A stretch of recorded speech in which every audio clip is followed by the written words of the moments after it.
Dad, or is it you? If, Eliza, you refer to Mr. Minting of the glass and china shop, he was sane enough this morning when I gave him some directions. 6 sugar basins? Shh.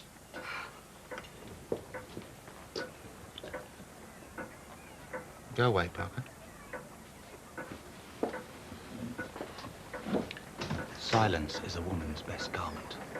I may be peculiar, but I do not think servants should overhear anything in the nature of a domestic altercation. I dislike it extremely. Now, Eliza, let that be a lesson to you against over-hastiness in forming an opinion. Strange though it may seem to you, not one single sugar basin has been delivered to this house today. What you rather absurdly mistook for sugar basins are in actual fact finger bowls. We should look very foolish without them with your brother Frank coming to dinner. I'm surprised we've managed without them for so long. These things should be in keeping. Kindly remember that.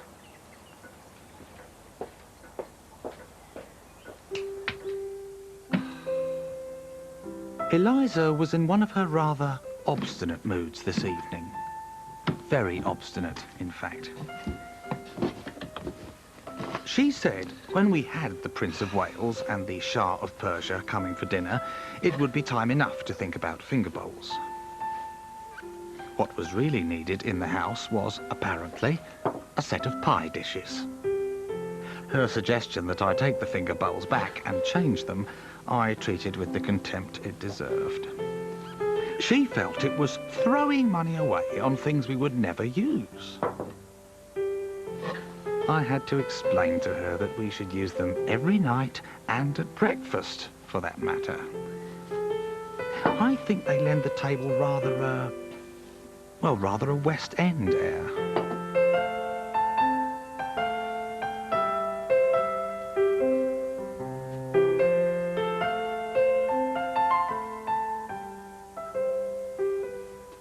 My tastes may be slightly on the luxurious side, but value for money has always been a motto of mine.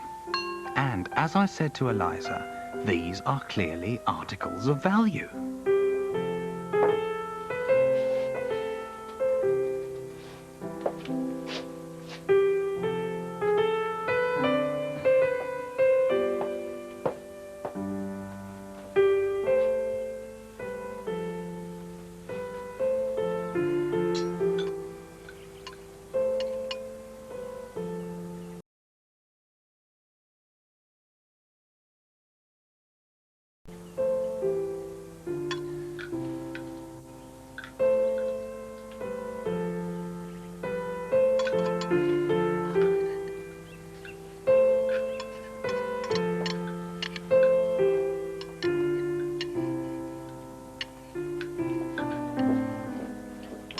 There is such a thing as forgetting on purpose. No, there couldn't be, Ernest.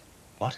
Because if you remember to forget a particular thing, you must remember the thing. You can remember on purpose, but you can't forget on purpose. You see, you've just proved the opposite, because you can only remember to remember something, and you can only forget to forget something. If you mix remembering and forgetting, it's like oil and water. They don't go together. They're actually paradoxes, as you might know if you read a bit more. It's a logical thing. It's a totally technical thing. To remember to forget something is like saying you're putting your trousers on when you're taking them off. It doesn't make any sense. You can't...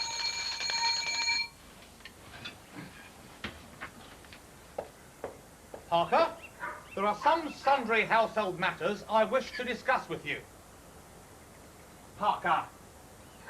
Finger bowls. Yes, Parker. Finger bowls.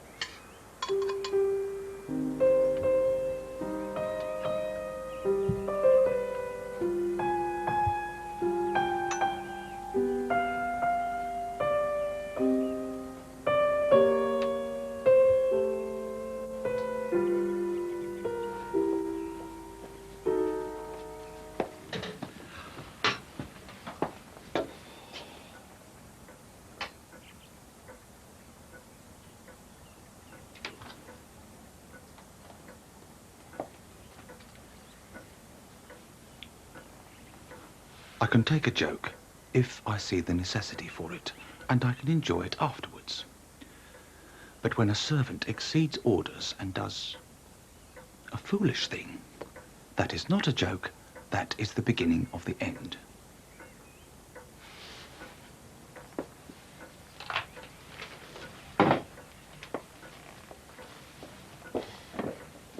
So, Frank is doing us the honour of partaking dinner with us this evening.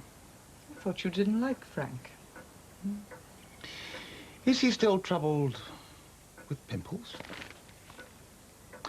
I prefer not to say or imply anything to your brother's discredit, but to you I may admit that I dislike him.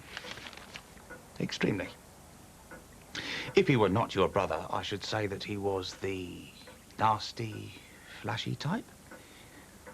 A bumptious, lying, unprincipled cad. Last time he was very superior and sniffy. I should like to show him that the boot is on the other hand. We live quite as well as he does, and better. Our dinner equipage is perfect. No, Eliza, I do not regret that I bought those finger bowls, and now I'm glad of it. Frank can have mine. I don't really like it. Surely even you, Eliza, can appreciate such tasteful utensils. Oh, I do appreciate them, Ernest. I've used them to plant those hyacinths you bought. Say no more. Cancel Frank. The whole evening is ruined. Never invite anybody to anything. But give up! Well, Frank came anyway. We were quite unprepared. Chops had to be sent for at the last moment. Eliza found 2 different sorts of cakes. I added a plate of mixed biscuits at my own responsibility. A more unpleasant evening I have never spent.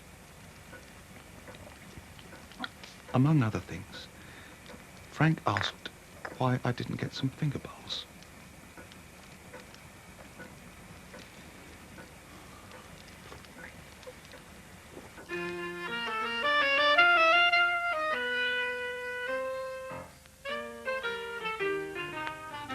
And tomorrow at 4:40 on to Ernest's life is enhanced immeasurably by the wondrous Aqua Pen.